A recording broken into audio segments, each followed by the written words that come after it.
அஸ்ஸலாமு அலைக்கும். Hi everyone. இன்னைக்கு வந்து ரமலானோட 5th டே. இன்னைக்கு மார்னிங் எந்திரிச்சோடனே பார்த்தீங்கன்னா, அஸ் யூஷுவல் வந்து வேலையெல்லாம் வந்து பார்க்க ஆரம்பிச்சுட்டேன். இன்னைக்கு வந்து கறி குழம்பு தான் வச்சுருந்தேன். அதனால வந்து சம்பல் மாதிரி பெனஞ்சிடலான்னு சொல்லிட்டு, அதுக்கு தான் ஃபஸ்ட்டு வந்து வெங்காயத்தை வந்து கட் பண்ணிக்கிட்டேன். 2 கத்திரிக்காய் எடுத்து கேஸ் ஸ்டவ்லேயே வந்து சுட்டுக்கிறணும். அதோட ஒரு தக்காளியை வந்து நல்லா சுட்டுக்கோங்க. உள்ளே வேகிற அளவு நல்லா வந்து சுட்டுக்கோங்க. வெளியில் பார்த்தீங்கன்னா தோல்லாம் வந்து கருகும். அப்போ தான் வந்து நல்லா உள்ளே வெந்துருச்சுன்னு அர்த்தம். கத்திரிக்காவும் தக்காளியும் வந்து நல்லா ஆறட்டும். ஆறுனா தான் வந்து சம்பல் மாதிரி வந்து பிணையலாம். அது ஆறுறதுக்குள்ளேயும் எக்கை வந்து பாயில் பண்ணியிருந்தேன். சரி ரோஸ்ட் மாதிரி பண்ணிடலான்னு சொல்லிட்டு பேனில் எண்ணெய் ஊற்றி கொஞ்சம் மஞ்சத்தூள், மிளகாத்தூள், உப்பு மட்டும் சேர்த்துட்டு எக்கை வந்து நடுவில் கட் பண்ணிவிட்டு ரோஸ்ட் பண்ணி எடுத்துக்கிட்டேன். ஏன்னா வந்து கறி குழம்புக்கு அவுச்ச முட்டையாக சாப்பிட்றதோட இந்த மாதிரி வந்து ரோஸ்ட் பண்ணி சாப்பிட்டோம்னா வந்து சூப்பராக இருக்கும். அதனால வந்து இன்றைக்கி அந்த மாதிரி பண்ணிட்டேன். கத்திரிக்காயில் இருக்க தோல்லாம் வந்து நல்லா பீல் பண்ணி எடுத்துக்கோங்க. தக்காளிலையும் பாருங்கள் ஆறுனதுக்கப்புறம் நல்லாவே வந்து பீல் பண்ண வருது. அதோட பார்த்தீங்கன்னா புளி வந்து கொஞ்சம் ஊற வச்சுருக்கேன். நான் வந்து 2 கத்திரிக்காய் தான் எடுத்திருக்கேன். அதனால் கொஞ்சோண்டு தான் வந்து புளி எடுத்திருக்கேன். அது நல்லா வந்து ஊறினதுக்கப்புறம் நல்லா கரைச்சி அதில் ஊற்றிக்கோங்க. அதோட கொஞ்சோண்டு உப்பு, பச்சை மிளகாய் வந்து ஒரு சின்ன பச்சை மிளகாய் எடுத்து அதையும் வந்து கட் பண்ணி போட்டுக்கோங்க. கட் பண்ணதுக்கப்புறம் கையில் வச்சு நல்லா வந்து பிணைங்க. சூப்பராக வந்து சம்பல் வந்து ரெடி ஆயிரும். இது பார்த்தீங்கன்னா கறி குழம்புக்கு சூப்பராக இருக்கும். அது மாதிரி சாம்பாருக்குலாம் வந்து நல்லா இருக்கும். எனக்கு வந்து மட்டன் குழம்பு வந்து யூஸ்வலாகவே வந்து பிடிக்காது. நான் வந்து சாதத்திலே வந்து இந்த சம்பளை பரட்டிட்டு சாப்பிட்டேன். டேஸ்ட்டு பார்த்தீங்கன்னா சூப்பராக இருந்துச்சு. அந்த மாதிரியும் வந்து ட்ரை பண்ணி பாருங்கள். இன்றைக்கி வந்து சஹருக்கு நான் என்ன செஞ்சுருக்கேன்னா சம்பல், அதோட பார்த்தீங்கன்னா எக்கை வந்து ரோஸ்ட் பண்ணியிருக்கேன். தயிர், அதோட பார்த்தீங்கன்னா கறி குழம்பு, ரைஸு. நான் சாப்பாடெலாம் எடுத்து வச்சுக்கிட்டு இருந்தேன். ஹஸ்பண்டுமே வந்து கரெக்டாக தொழுதுமே முடிச்சுட்டாங்க. 2 பேருமே வந்து சாப்பிட்டுட்டு நோன்பு வச்சு முடிச்சாச்சு. அதுக்கப்புறம் பார்த்தீங்கன்னா மார்னிங் தான் வந்து வீடியோ எடுக்க ஆரம்பித்தேன். பிள்ளைகளுக்கெல்லாம் சாப்பாடு ஊட்டி விட்டுட்டு அடுத்து வந்து பார்த்தீங்கன்னா ஒரு 11 o'clock போல் வந்து உலையெல்லாம் வச்சு விட்டுட்டு கொஞ்சம் வெசல்ஸ்லாம் இருந்துச்சு. அதையுமே வந்து வாஷ் பண்ணிவிட்டு மணி பிளான்ட்டுக்குமே வந்து தண்ணியெல்லாம் வந்து மாற்றி வச்சுட்டேன். மாமா பார்த்தீங்கன்னா பழங்கள்லாம் வாங்கிட்டு வந்திருந்தாங்க. சரி அதையுமே வந்து எடுத்து வச்சிடலான்னு சொல்லிட்டு அதையுமே வந்து எடுத்து வச்சுட்டேன். பாப்பா பார்த்தீங்கன்னா நல்லா வந்து விளையாண்டுக்கிட்டு இருந்தாங்க. அதனால இந்த வேலையெல்லாம் வந்து டக்கு டக்குன்னு வந்து முடிச்சாச்சு. அடுத்து வந்து பாப்பாவை வந்து குளிக்க வச்சுட்டு அவங்களுக்குமே வந்து ட்ரெஸ் எல்லாம் மாட்டி விட்டுட்டு தலைக்கு வந்து எண்ணெய் வந்து வச்சு விட்டேன். இன்றைக்கி என்னமோ கம்முன்னு அமைதியாக இருந்தாங்க. ஆயிலெலாம் அப்ளை பண்ணி விட்டுட்டு அடுத்து தலையுமே வந்து சீவி விட்டுட்டேன். இல்லைன்னா வந்து எண்ணெய் தேய்க்கிறதுக்குள்ளேயும் அண்ணேன்னு தங்கச்சிக்கு வந்து அழுக ஆரம்பிச்சிருவாங்க. ஏன்னா மண்டையில் வந்து கையை வைக்க விட மாட்டாங்க. இன்றைக்கி என்னமோ அமைதியாக வந்து கம்முன்னு வந்து டிவியை பார்த்துக்கிட்டே வந்து இருந்தாங்க.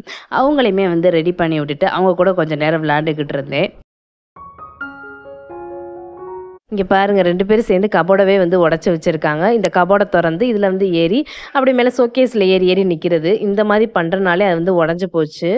அடுத்து பார்த்தீங்கன்னா பாப்பாவையும் தம்பியும் வந்து உள்ளே விளையாண்டுக்கிட்டு இருந்தாங்க. மாமி பார்த்துக்கிட்டு இருந்தாங்க. அதோட போய் கஞ்சி கொஞ்சம் நிறையா இருந்துச்சு. வடகத்தையும் போய் வச்சு விட்டுலான்னு சொல்லிட்டு அதையுமே வந்து வச்சு விட்டாச்சு.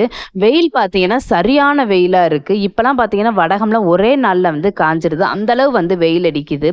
போன வருஷம்லாம் வந்து ஏப்ரல் மந்த்தில் வந்து நோன்பு வச்சோம். அப்போலாம் பார்த்தீங்கன்னா அப்பயும் சரியான வெயிலாக தான் இருந்துச்சு. அப்போ நான் என்ன நினச்சேன்னா அடுத்த வருஷம் வந்து மார்ச் மாதம் வந்து நோன்பு வரும். அப்போ இந்த மாதிரி வெயில் இருக்காதுன்னு நினச்சேன்.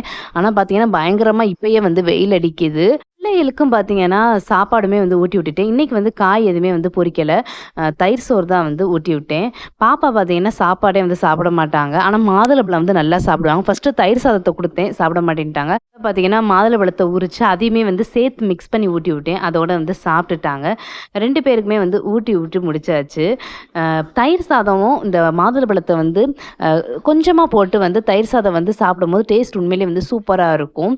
ட்ரை பண்ணி பாருங்கள் இந்த மெத்தட்லையும். பாப்பா, தம்பி 2 பேருமே வந்து நல்லா தூங்கிக்கிட்டு இருக்காங்க. தம்பி தான் வந்து தொட்டியில் தூங்கிக்கிட்டு இருக்காங்க. இப்போ கரெக்டாக டைம் பார்த்தீங்கன்னா 3:40 இருக்கும். இப்போ தான் நான் கிச்சனுக்கு வந்து இஃப்தாருக்கு வந்து ரெடி பண்ண போகிறேன்.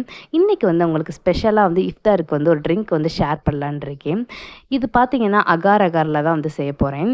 இந்த அகார் அகார் பார்த்தீங்கன்னா அவ்வளோ ஹெல்த் பெனிஃபிட்ஸ் இருக்குது. நிறைய பேருக்கு இது வந்து தெரியவே மாட்டேது. சும்மா இது சாதாரண ஜெல்லி தான் அப்படின்னு நினச்சிக்கிட்டு இருக்காங்க. வெயிட் லாஸ் பண்ணுறவங்களுக்கு பார்த்தீங்கன்னா இந்த அகார் அகார் ரொம்பவே வந்து ஹெல்ப்ஃபுல்லாக இருக்குது. ஏன்னா இந்த அகார் அகார் என்ன பண்ணுதுன்னா பசிக்கிற தன்மையை வந்து கட்டுப்படுத்துது. நம்மளுக்கு மோஸ்ட்லி வந்து பசிக்கலைன்னா வச்சுக்கோங்களேன் வெயிட்டுக்கு வந்து ஆட்டோமேட்டிக்காக வந்து குறைஞ்சிரும்.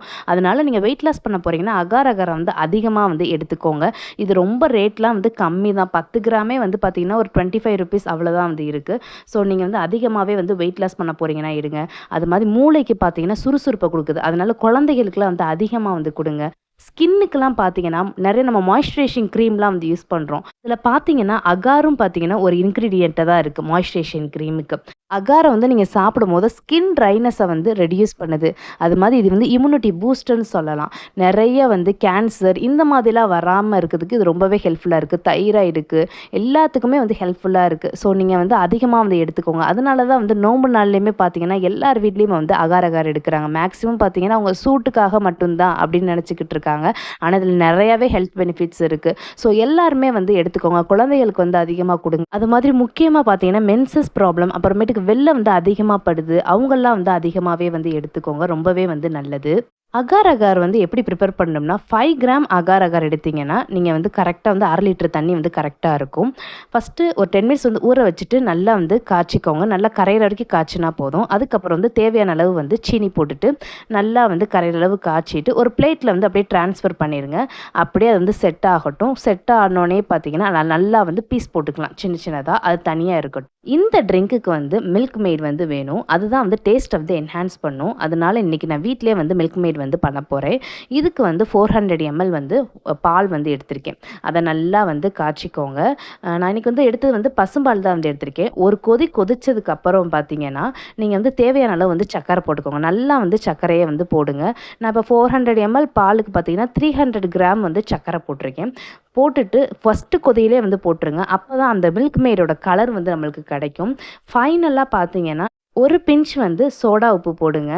இது வந்து எதுக்கு யூஸ் பண்ணோம்னா, ஜஸ்ட் வந்து க்ரீமி ஸ்ட்ரக்சரா வந்து வர்றதுக்காண்டி தான். இப்ப நீங்க வந்து சோடா உப்பு போட வேணாம் அப்படின்னு நெனச்சீங்கன்னா, ஒரு 1/2 டேபிள் ஸ்பூன் வந்து கார்ன்ஃப்ளவர் மாவு வந்து தண்ணீல கலக்கிட்டு, பால் வந்து நல்லா வந்து வத்துனதுக்கப்புறம் வந்து ஆட் பண்ணுங்க. அந்த மில்க் மெய்ட் வந்து ஸ்ட்ரக்சர் வந்து கரெக்ட்டா வந்து நிக்கும். இப்ப நீங்க பால் வந்து தண்ணியா இருக்கும்போது இத வந்து ஆட் பண்ணிட்டீங்கன்னு வச்சுக்கோங்களேன், உங்களுக்கு அந்த க்ரீமி ஸ்ட்ரக்சர் வந்து கிடைக்காது. அதனால பால் நல்லா வத்துனதுக்கப்புறம் வந்து ஆட் பண்ணிக்கோங்க. எனக்கு வந்து ரெடி ஆயிடுச்சு. தனியா ஆறட்டும்னு சொல்லிட்டு தனியா வச்சிருக்கேன். அதோட பார்த்தீங்கன்னா, பாப்பாவுமே எந்திரிச்சுட்டாங்க. அவங்களுக்குமே வந்து மாதுளம்பழத்த குடுத்துட்டு, அடுத்து சாம்பாரையுமே வந்து சைட் பை சைடா வந்து வச்சாச்சு.